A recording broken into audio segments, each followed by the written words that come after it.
of the tour when I pulled out your step stools. Also, feel free to take as many pictures and videos as you would like to as well. We will never ever say no.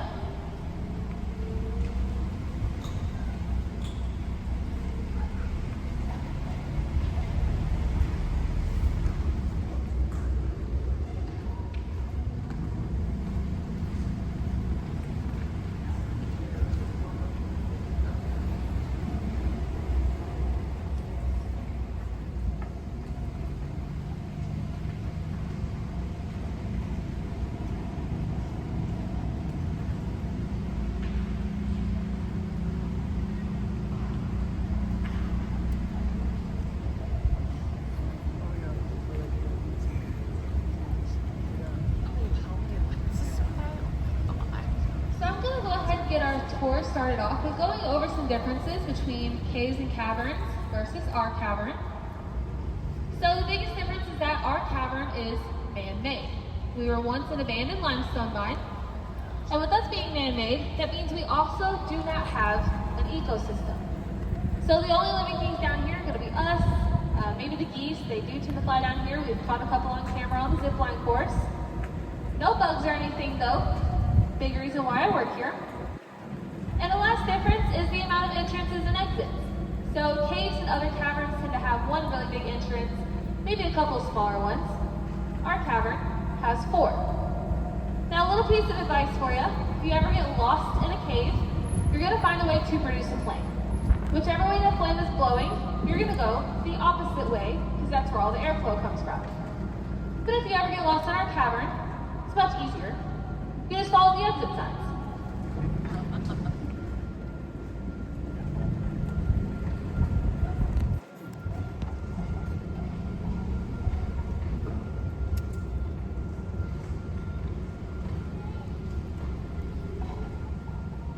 Now as you start to enter this area where you start to see some light from the pillars, we are starting to enter our adventure park. So our adventure park is what takes up one half of the cavern. The other half is taken up by the business park. And to start off on the adventure park, coming up over to your right, we are going to have the path to our very first zip line, called the zip line to hell. And we call it that because, as you'll see, that is real lava and fire, not $10 events from Target. Please don't look too close. And that is the first of 5 to 6 zip lines we have here in our world's only underground zip line adventure park. And I say 5 to 6 because the last 2 are racing zip lines. And if you win that race, you get a whopping high five at the very end. Now we will see more of those zip lines as we get further on around the corner, and I'm also going to go over some of the history of that area as well. And it is also going to be the most scenic view of the cavern. But before we get to that, coming up over to your left, you're going to see a Connex. It's a red one, and it has a map of our cavern. So the map that you're going to look at is all the way over to the left. It's the map of the entire cavern. We are right in the center of that map where the 2 boards meet. On the right-hand side is our adventure park, and the left-hand side is our business park, which, like I said, I'll talk about at the very end of the tour.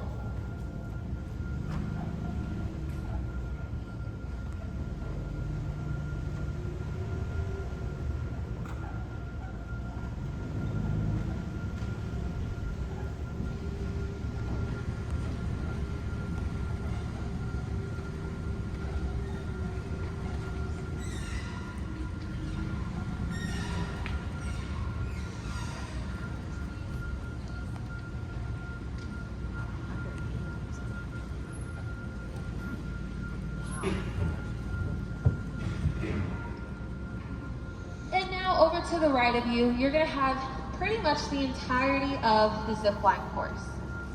Like I said, I'm going to go over the history of this area first and then briefly touch on the zip lines.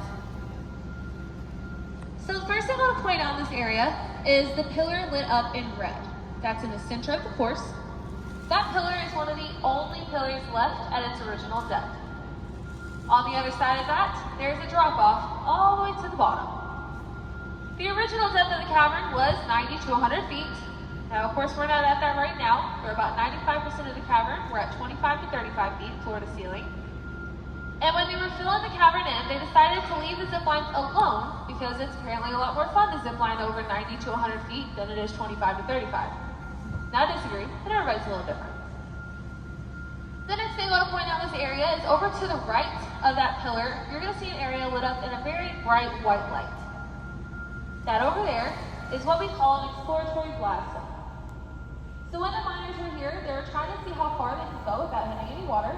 And if you listen very, very closely, you're definitely going to hear some running water. So they found exactly what they were looking for, but they did not want to.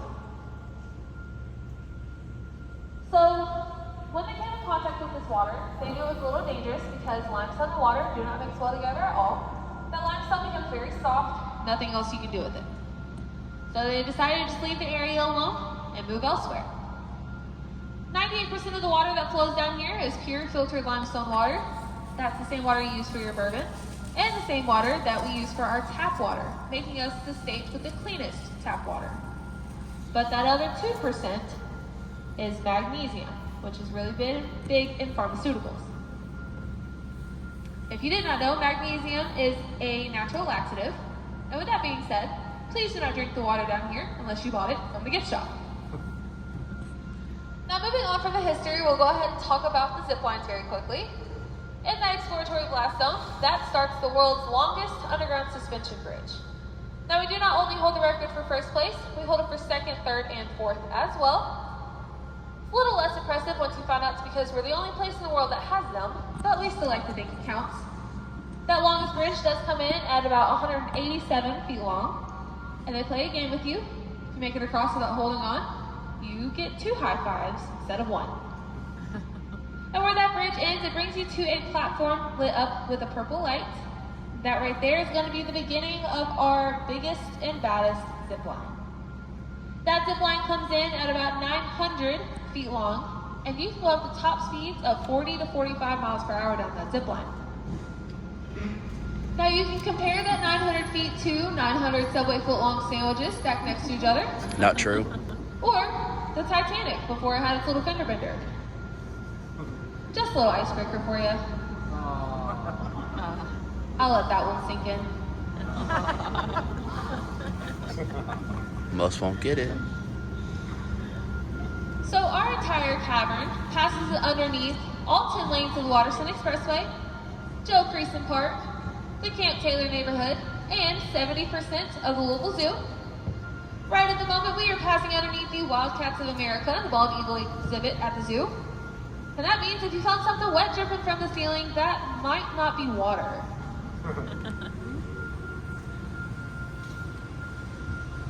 And out here in just a moment, we're going to be taking another stop. But this time, we're going to learn about how our cavern was opened up and what exactly they've been doing since then.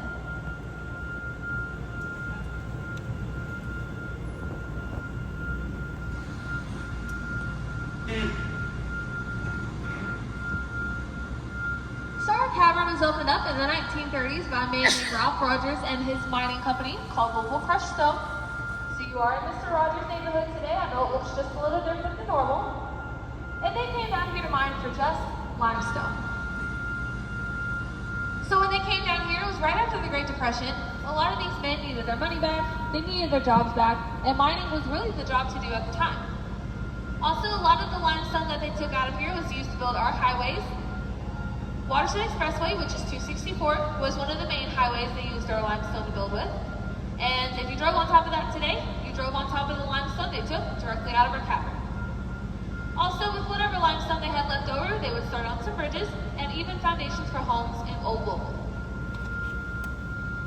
They ended up mining down here for only about 40 years or so until a zoning law got placed here in the state of Kentucky that stated if you do not own the land up above you, you cannot mine anything down below. Now, since Mr. Rogers did not own anything above our cavern, him and his company just had to gather up as much equipment as possible and leave. After this, the state of Kentucky put our cavern out on an auction for about $20 million. But it stayed on auction for about 10 years because nobody was interested in a big hole in the ground. But within those 10 years of waiting for someone to buy it, we stayed completely vacant. And in the meantime, you had animals trying to come in, you had teenagers coming in doing their nightly Bible studies, and they ended up bringing that property value down to about $2 million, which was quite the jump, but there's a little damage that came along with it. After it was put down to that $2 million though, it was sold to three men named Tom, Don, and Jim in 1989. And these three men were really big businessmen, especially in recycling. And they knew they wanted to put that to use down here. Didn't know exactly how to go about it just yet though. So they wanted to try everything else out first. But when it came down to it in 1994, they decided why don't they just open up their own company. So in that year, they opened up Mother Earth Recycling. And with Mother Earth, they did do quite a bit of recycling, but it wasn't just that. We'll talk about why they were down here in just a minute. But they would bring anything down here from wood and gravel to car bumpers, traffic cones, even Legos. And as they brought those materials down here, they were starting to fill in our floor. So remember I said the cavern used to be about 90 to 100 feet deep. Now we're about 25 to 35. That's because we are just riding on top of all that material right now. That polluted the water. That also means you have to safely walk on top of Legos today. Take advantage of it because you'll never be able to do it again. Now Mother Earth was only down here until about 2015 filling our floor in. That's because they finally got to the depth that we're at now. They didn't want to go any higher than this. And after that, they did decide to just go ahead and discontinue their work down here. And also, out of the three men that worked here, Tom and Don have retired. Now Jim is our only owner. And he's the one who helped open up our adventure park and our Christmas lights, which I will talk about a little bit later on.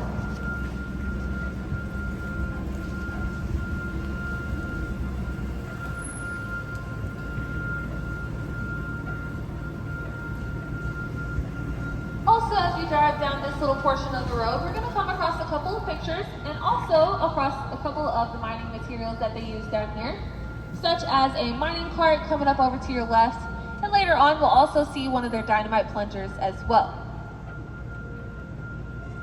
But the first thing I want to point out to you is over in this picture, right to your right, you're going to see a bathroom person.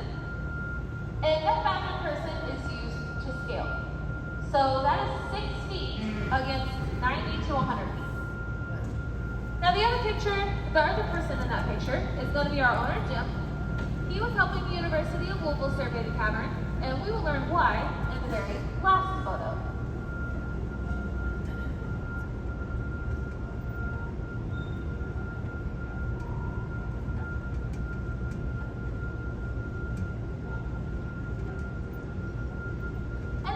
Photo still coming up over to your right.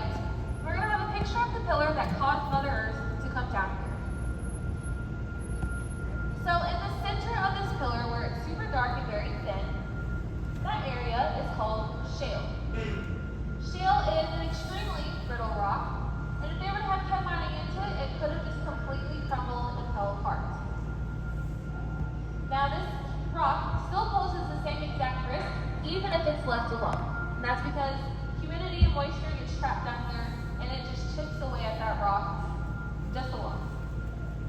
So Tom, Don, and Jim decided to come down here and go around with concrete around these pillars first, but that just wasn't holding it up the way they needed it to, so they decided to go around with materials that will never break down, it's Mother Earth, that now act as a brace around these pillars, so now our pillars aren't going anywhere anytime soon.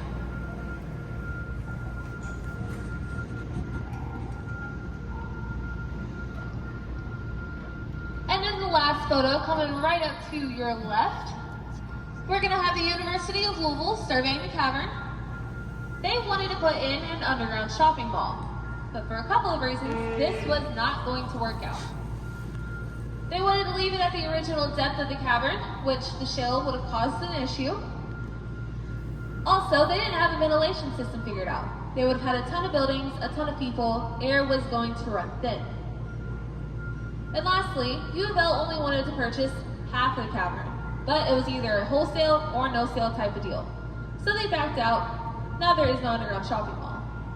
Fun fact about that photo, the car that's in there actually belonged to one of our owners, and it died while it was down here. But instead of ever towing it out, they just left it. So if you ever need a car and you have a shovel, feel free to come back and dig.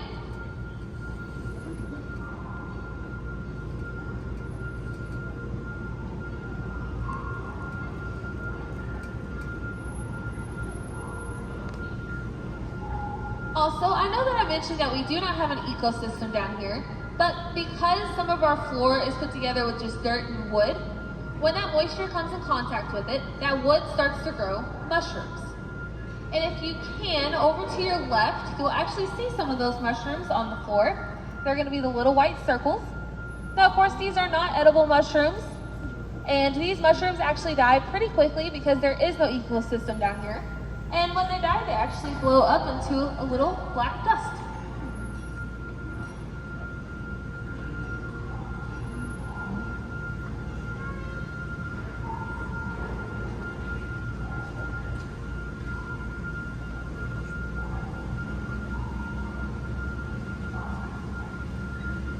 That was sure a waste. Now we're going to go ahead and jump back in time again to when they were mining. And we're going to talk about the mining techniques that they had used down here. So they did have two techniques called room and pillar and floor shot. Room and pillar was their safer option for mining, as all they had to do was go up to a big wall of limestone, fill in a hole about 6 to 8 feet deep, put some dynamite into that hole, and then use a dynamite plunger to blast it out. They would also take these plungers as far away as possible away from the blast sites because you don't want to blast dynamite and limestone directly to your face. But once they were finished, they would come back and pick up all the chunks of limestone by hand or even by horse and then take it out to wherever they needed it, which, like I said, was for highways and whatever left over for bridges and homes. As we drive through this little area I like to call the party area, you can actually see some of the blast holes on the walls. You can tell that they're blast holes because they go up and down one straight line, and it looks like little fireworks had gone off right around this circle.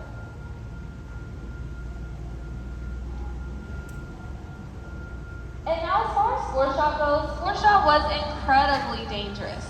This was how they got the depth of the cavern, and what made it so dangerous is that as you start to make your way downwards, you start to hit pockets of methane gas.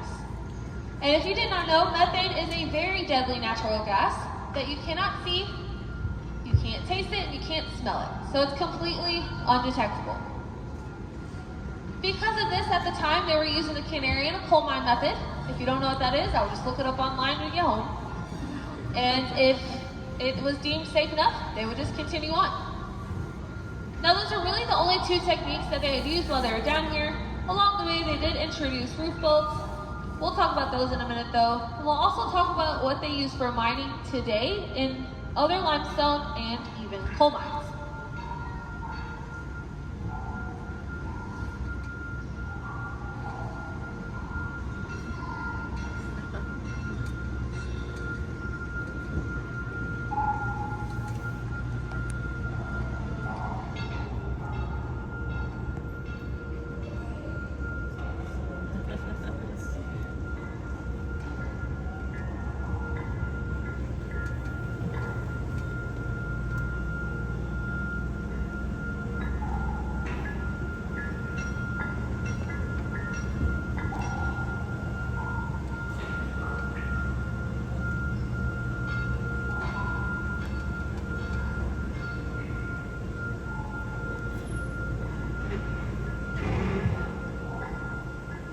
Now we'll go ahead and talk about those roof bolts and mining today.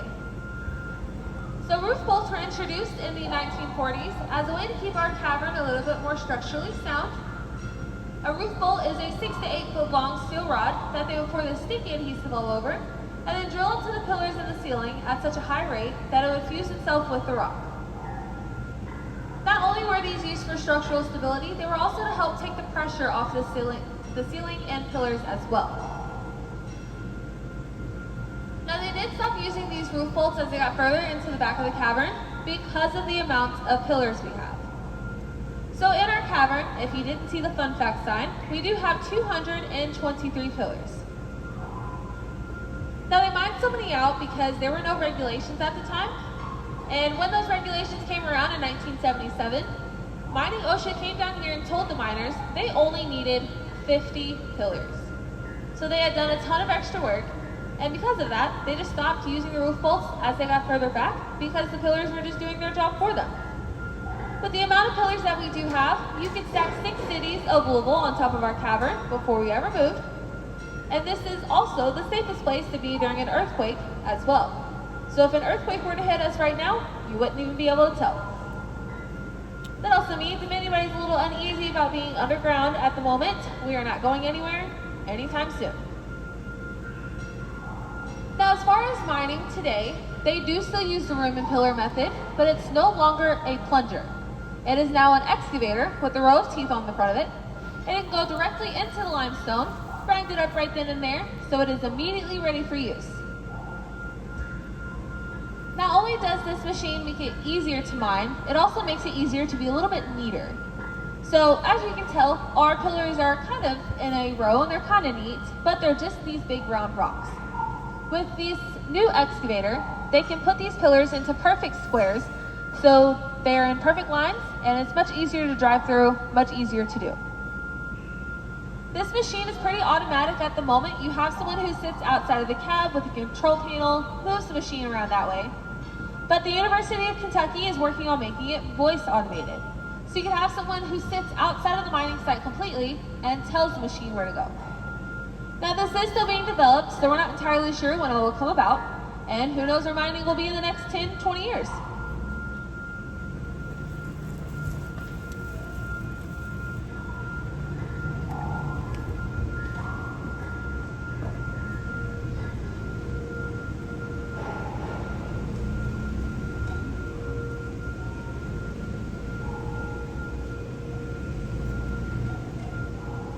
And now we're going to take a quick break away from rocks and mining, and I'm going to talk just a little bit about Christmas. So I'm sure you all have noticed we do have a couple of Christmas lights set up throughout the cavern. We are gearing up for our Christmas season because every year from November to January, down here we hold the world's only underground Christmas light show called Lights in Louisville. Last year was our biggest show to date with over 6 million points of light and over 900 displays. It does take us about 3 months to put the show together, 3 months to take it apart. If you would like to come by, it does take about 35 minutes to drive through, and it's about 2 to 3 miles long normally. You can take your own vehicle or take the tram, completely up to you. But if you happen to be back down this way, I do highly recommend it.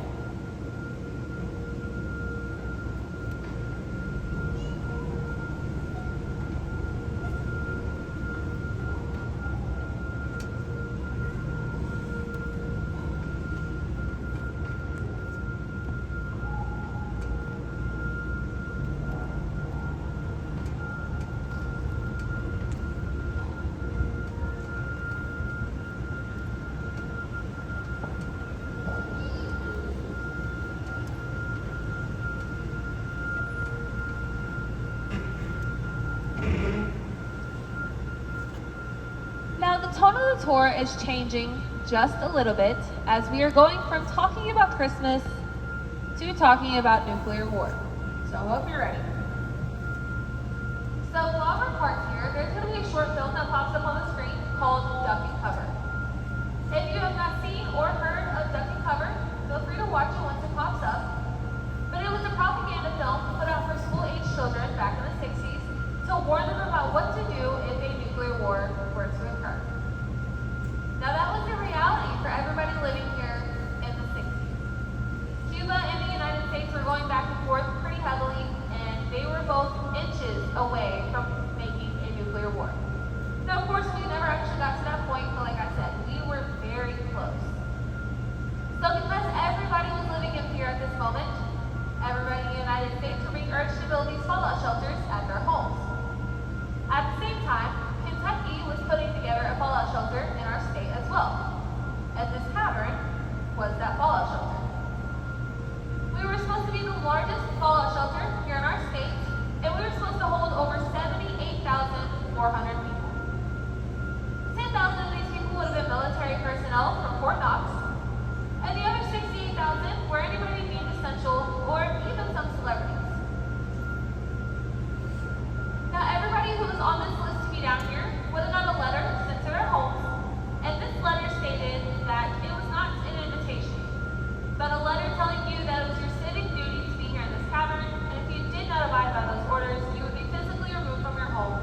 brought here.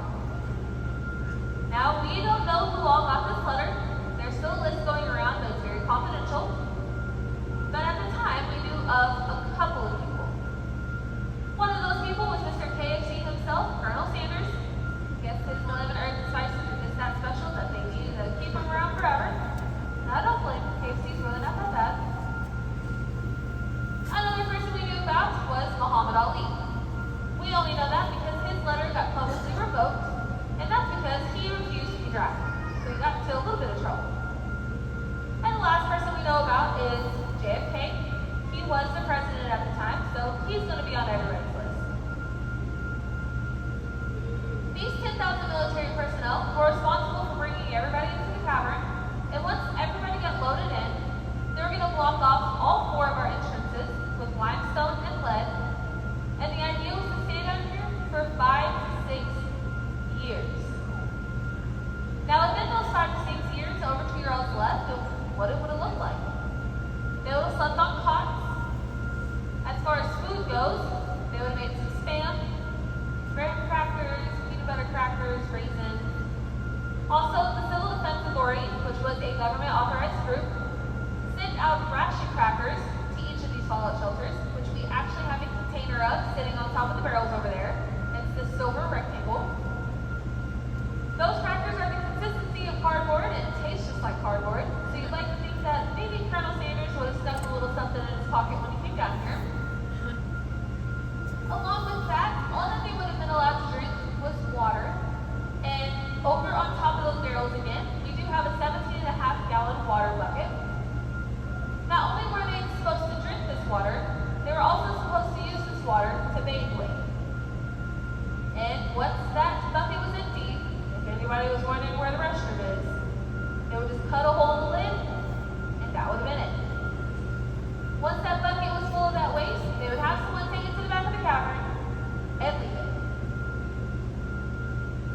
Now, that's exactly what life would have been like for 5 to 6 years down here. As far as entertainment goes, I'm sure they were allowed to have card games, maybe some board games, maybe just talk to each other. But that was it for 5 to 6 years. Now, as we kind of take all the information in, I don't know if you all caught on. They're not making it 5 to 6 years down here. They're at most maybe going to make it, I'd say about 6 months. And the biggest reason for that is once you block those entrances off, there's no fresh air coming into the cavern anymore. So as terrible as it sounds, everybody is going to slowly suffocate. Along with that, their restrooms are going to produce methane gas. We've already learned that's not good for anybody.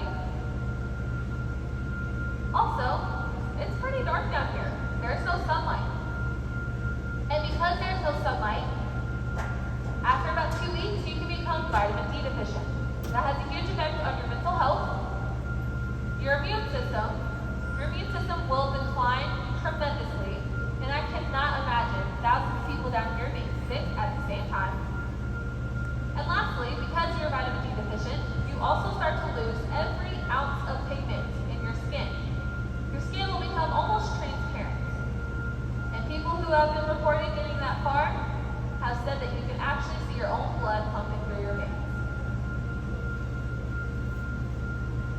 Now, when they were putting this fallout shelter together, I understand that they were panicking, they had to do something, but it really just was not going to work out.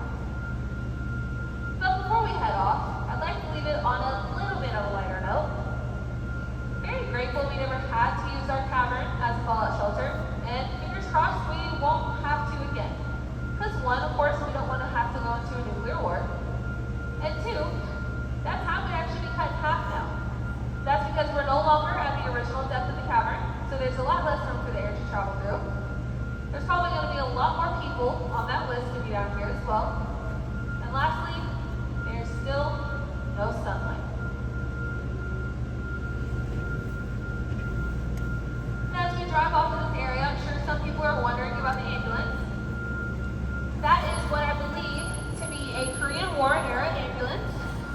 It is completely authentic. It was caught in the line of action. There are bullet holes right in the front of it. And a lot of us are not entirely sure how it got down here. Some of us think think it might have come from Fort Knox. Others, like me, don't really know too much. But it is completely authentic, so if you'd like to take a look as we drive by, you're more than welcome to.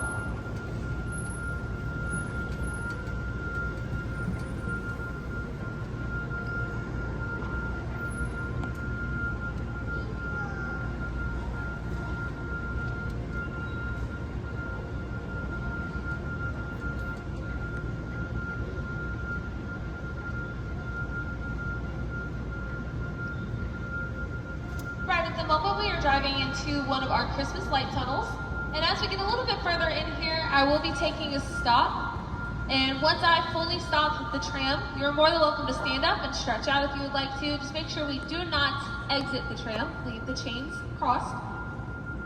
And I'll also be out and about to answer any questions that you all have, if you have them. And if you want to, you can go ahead and stand up and stretch out, and I'll be out and about to answer any questions you have.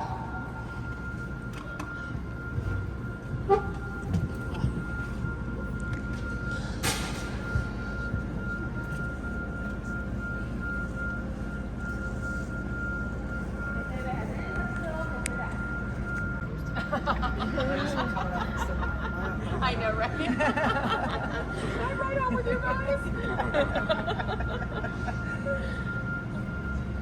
Nothing to fear but fear itself.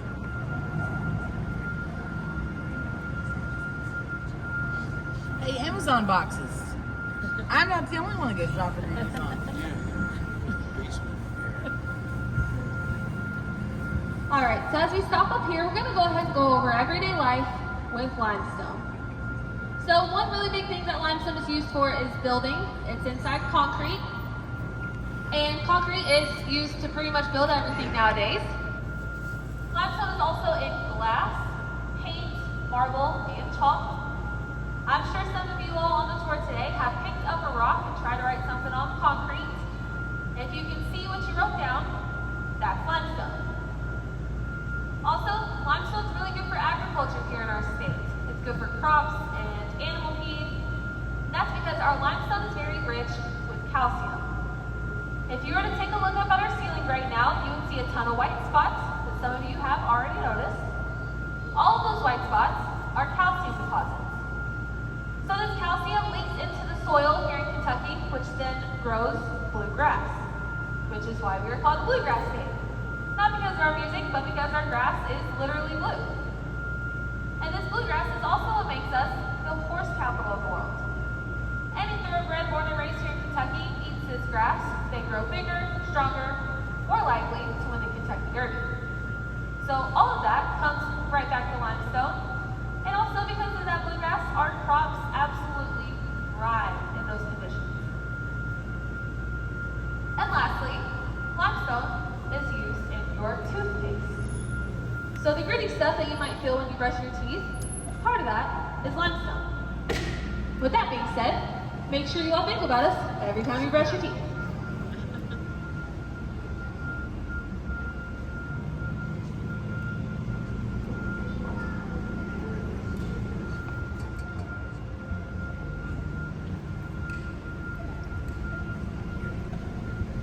So directly ahead of the Jeep right now, you're going to see some mountains of what looks like sand. It is not, it is actually salt. There is a cheat code on there in case you ever get confused. But that is road salt, not table salt. So it is spreadable, not edible. And we have this in our cavern, the entire state of Kentucky supply of road salt. Because back in 1994, Kentucky had its biggest snowstorm to date. Now, if I have anybody from up north on the tour, I do apologize. Normally, they tend to laugh at me. We will freak out over 1 to 2 inches. It is a big deal. Back in 94, we got 15, which is probably a walk in the park for people up north, not us. You're so young. This snowstorm caused our state to shut down for about 2 weeks. And here in Lightweights. Louisville, we have UPS Fort Worth. At the time, they were employing about 50% of Louisville's population. And due to the snowstorm, a lot of people could not go to work, and then others were stuck at work. This was also during UPS's peak season, so a lot of people could not get their packages, and this was also around Christmas time. So you could already tell that people were not happy. So since runways and tarmacs are not taken care of, UPS told the state of Kentucky to find a solution to the problem. If they didn't, they're moving Worldport somewhere else. So Kentucky, who could not afford that, went out and panic bought $42 million worth of salt and equipment. And once they bought it and finished the job, they had nowhere to put it. So after looking around, they did come across our cavern, and at the time we had plenty of space and were more than willing to hold it. All they had to do for us was expedite the process for us to get our business and building permit. And so they did. Now, we are the largest building here in the state of Kentucky, which is super neat because we're completely underground. And we hold over 30 bays of road salt that all go a quarter-mile back, with more than half of our salt bays not having been touched since 1994. Wow. Now, on to our very last portion of the tour, which is actually a big reason as to why a lot of people visit our state. We got bourbon. So if you did not know, 95% of the world's bourbon comes straight out of Kentucky. That other 5% does come from the United States, but if it's not made here in Kentucky, you cannot call it bourbon. Most of the time you call it whiskey. We don't really care what you call it, just as long as it's not bourbon. That's because we use limestone water to make it. Also, the state requirement here in Kentucky is 51% mash, which is just that ground up corn. And when you are cooking and distilling and filtering all of these flavors together, these distillers are also grabbing brand new, cannot stress that enough, brand new white oak barrels. They char these barrels so all of that wood expands. And once the wood is done expanding, they'll go ahead and fill those barrels up with the bourbon, plug them up with a bone, and then roll them into a rick house to where they get aged. Now, not all bourbon has an aging requirement. Straight bourbon does require at least 2 years. But there's other types of bourbon where you can throw it in the barrel, take it out 10 minutes later, and it's good to go. Though it is going to taste a lot better once it's aged for longer, but you don't have to. But once you have used that barrel and it is empty, you can no longer use it for bourbon. That's because the wood is already expanded, it's already wet, it's not going to be the same the second time around. That's why these barrels are so big on the market. You can buy these barrels to use them for furniture, for planters. Scotland actually buys the barrels to age their scotch. And breweries and wineries buy them to age their beer and wine as well. We do have more barrels of bourbon than people here in the state of Kentucky. And if they were to hand out a barrel to everybody here, with the population being a little over 6 million, each person here can have at least 2 barrels to themselves. Wow. We also have about 65 bourbon distilleries here. The 2 most famous ones are Maker's Mark and Jim Beam, both about 45 minutes south in Bardstown. If you're a big Woodford fan, that's an hour and a half east, right outside of Lexington, in the city of Versailles. And yes, it is Versailles, not Versailles. Do not pronounce it Versailles, they will make fun of you. You heard it here first. And if you don't feel like traveling too far, here in Louisville we have Old Forester, which is actually the oldest bourbon distillery. And we also have Angel's Envy and Evan Williams. Before we take off from this area though, I do have a bourbon recommendation for you. Please take this with a grain of salt though, as I've actually never had bourbon. But I've heard that Woodford Reserve Double Oat is the best. And if you disagree, you're wrong. I'm just kidding. If you disagree, that's okay. Just know nobody ever disagrees with me, so I must be doing something right. But if you have your own bourbon recommendation, just find me after They just the make report. fun of you. Let me know what you think the best is. Throw it out, throw it away.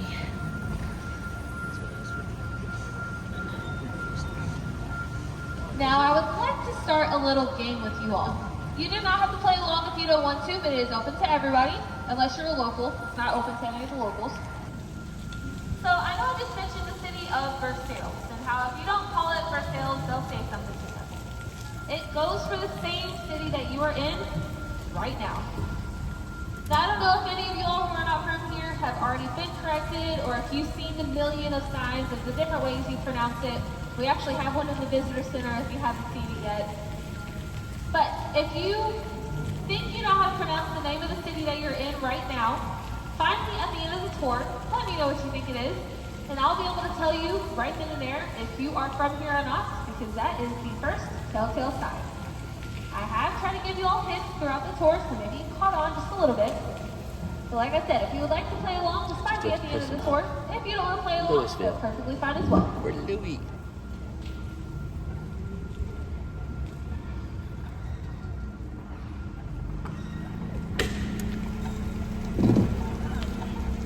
Stressing out that little ass Jeep. Alright. Tires rubbing.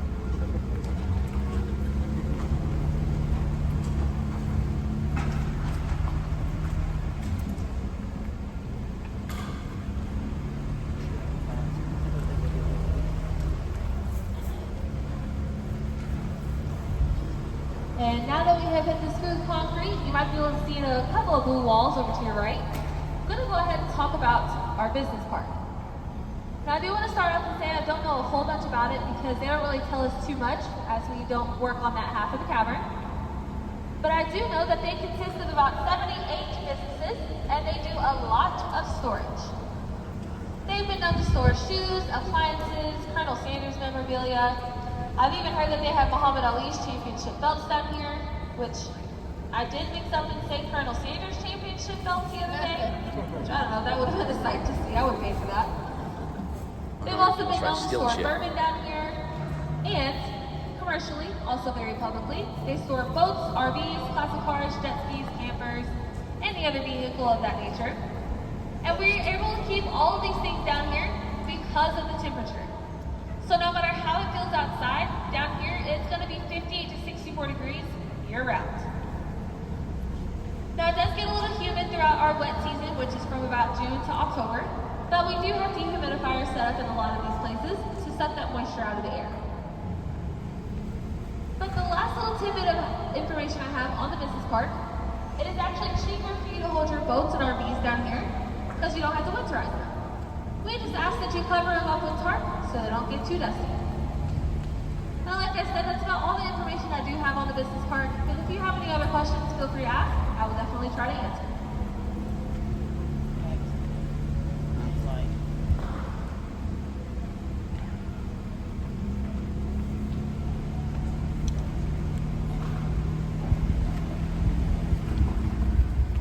Now, I have one last very important thing I have to show you all. Coming up to your right, that's my biggest fan. Oh, just wait.